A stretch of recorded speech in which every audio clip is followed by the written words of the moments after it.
Friends, welcome to Valamadi's channel. நம்ம இன்னைக்கு இந்த வீடியோவில் என்ன பார்க்க போகிறோம் அப்படின்னா 11th physics example 2.25 தான் பார்க்க போகிறோம். Question பார்க்கலாம்.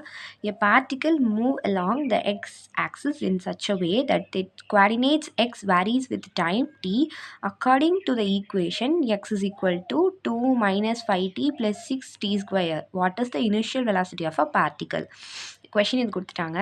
இப்போ என்ன கொடுத்துருக்காங்க அப்படின்னா அதோட ஒரு பார்ட்டிகளோட பொசிஷன் கொடுத்துருக்காங்க. பொசிஷன் வெக்டாராக கொடுக்காம பொசிஷனாக ஒரு ஈக்குவேஷனாக கொடுத்துட்டாங்க. ஓகே, ஒரு கோஆர்டினேட் ஈக்குவேஷனாக கொடுத்துட்டாங்க. இப்போ நம்ம என்ன கண்டுபிடிக்கணும்? வெலாசிட்டி கண்டுபிடிச்சிட்டு அந்த பார்ட்டிகளோட இனிஷியல் வெலாசிட்டி தான் கண்டுபிடிக்க சொல்லியிருக்காங்க. இப்போ நமக்கு வந்து பொசிஷன் வெக்டார் கொடுத்துட்டாங்கன்னா நம்ம என்ன பண்ணுவோம்? வெலாசிட்டி கண்டுபிடிக்கிறதுக்கு அதை ஒரு டைம் டிஃப்ரென்ஷியேட் பண்ணுவோம். இங்கே அதே தான் பண்ண போகிறோம். வெலாசிட்டி ஃபஸ்ட்டு கண்டுபிடிக்கணும். v is equal to dx by dt. இது எக்ஸ் தானே, டி பொறுத்து பண்ண போகிறோம் டிஃப்ரென்ஷியேட். அப்போது டி பை டிடி ஆஃப் இந்த எக்ஸ் இருக்கிற இடத்துல இதை ரீப்ளேஸ் பண்ணி எழுதிக்கிறோம். இப்போ வந்துட்டு ஒரு டைம் டிஃப்ரென்ஷியேட் பண்ணும்போது 2வை டிஃப்ரென்ஷியேட் பண்ணால் என்ன ஆகும்? 0 ஆகிடும். அதே மாதிரி மைனஸ் அப்படியே இருக்கும்.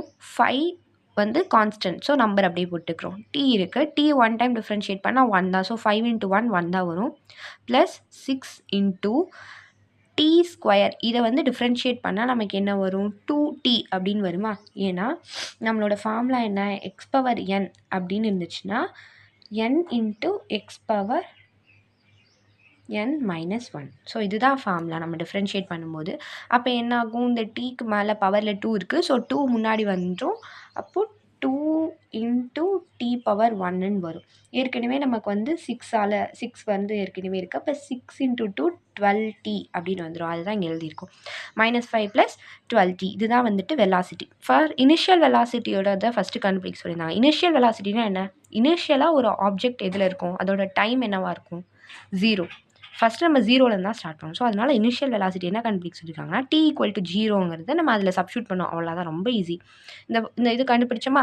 இதில் வந்துட்டு 0 அப்படிங்கிறத சப்ஸ்டியூட் பண்ணிக்கிறோம் டீக்கு பதிலாக. அப்போ என்ன வரும்? v is equal to -5 12 × 0ன்னு வரும். சம்திங் × 0 என்ன இருக்கும்? அது 0 தான்.